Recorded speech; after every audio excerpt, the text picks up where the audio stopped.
Hey dear friends, today I want to explore 251s, short 251 lick that last like 2 bars long, and I found a really cool video from Nathan Graybeal.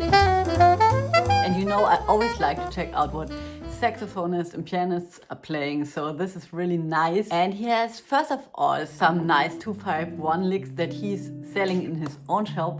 So I'm writing down 5 of my own licks that you can download on my website.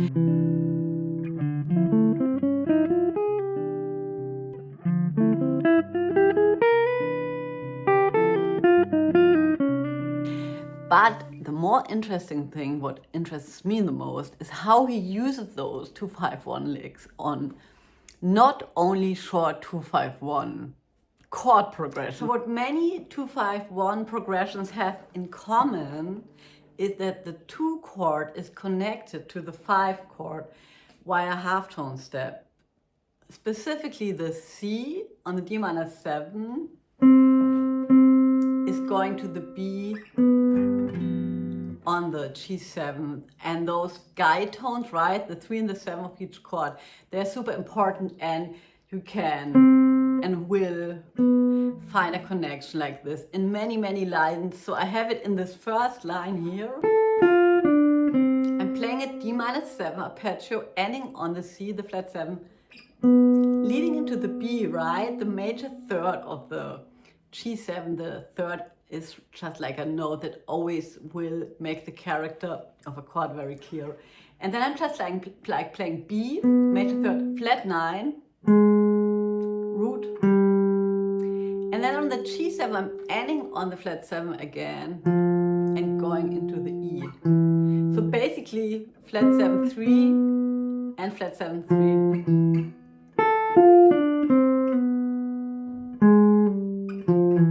Very classic way of connecting chords like this. And on the next line, I'm playing a D minor 7 arpeggio again, ending on the flat 7 again, but taking the other direction, C, C sharp, on the G7, that's like a G7 sharp 11. And then, right, so I just play that because I like it, so sharp 11, sharp 5, maybe you could think whole tone scale, I don't know, flat 7, flat 9, leading into the 5. I like it. On the next D minor 7 chord, I'm starting with F major 7 arpeggio, which is also a classic tool, right? It's the major 7 arpeggio is sort of an upper structure arpeggio starting on the 3 of the D minor 7 chord, right, leading to the 9. And then I'm playing flat 7, root, flat 9, right, and then flat 9, sharp 9 on the G7. That's also a classic thing that many people play on a dominant 7 chord. Right. And here's just like, and the B, of course, is the major third in the G7, but already the major 7 as well, which is kind of interesting. And the last line, could think this is kind of a D minor pentatonic, then flat 13. I just like this sound, but then I'm ending on the 9, which I also find really cool. So basically the idea is really to practice those short 251 licks because they can come in really handy, especially in songs where those 2/5 come really quickly, and instead of wrecking our brain finding a melody, we can insert those lines, and they also will really help us outline the changes, but at the same time we'll hear very well where we are in the form. So a song where you could use something like this would be Recorder Me, because we have a bunch of 251 licks. I'm going to use another lick on this 251. So let's hear how that sounds. I'm thinking about A minor and C minor at the beginning, like more like a modal stretch, and then I'm just you know, trying to implement a line. It could be any of the lines that I'm presenting here. It's just like a nice way to practice them.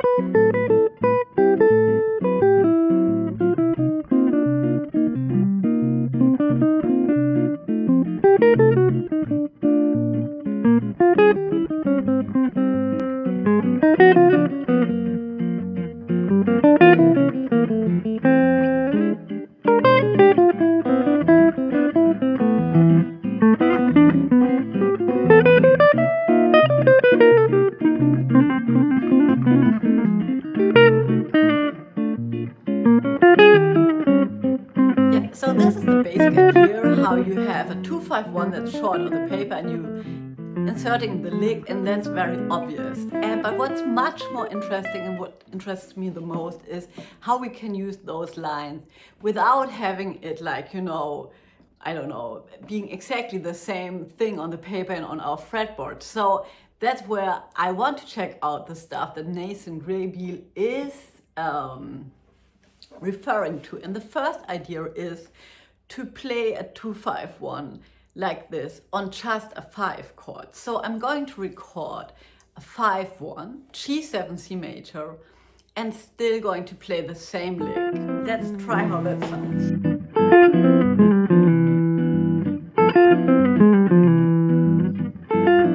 So now we played it only over the 5 chord. Now we're going to play it only over the 2 chord.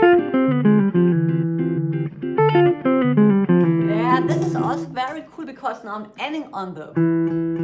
still ending on the same note, right? But now it's a 9. Ah, I like it.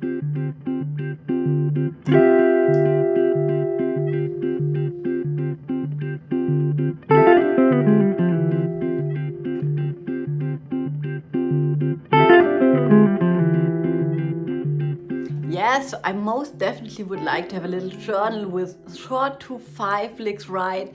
With solos I have been working on, but also most importantly trying to find my own lines, right? Take your time. You can compose them with pen and pencil.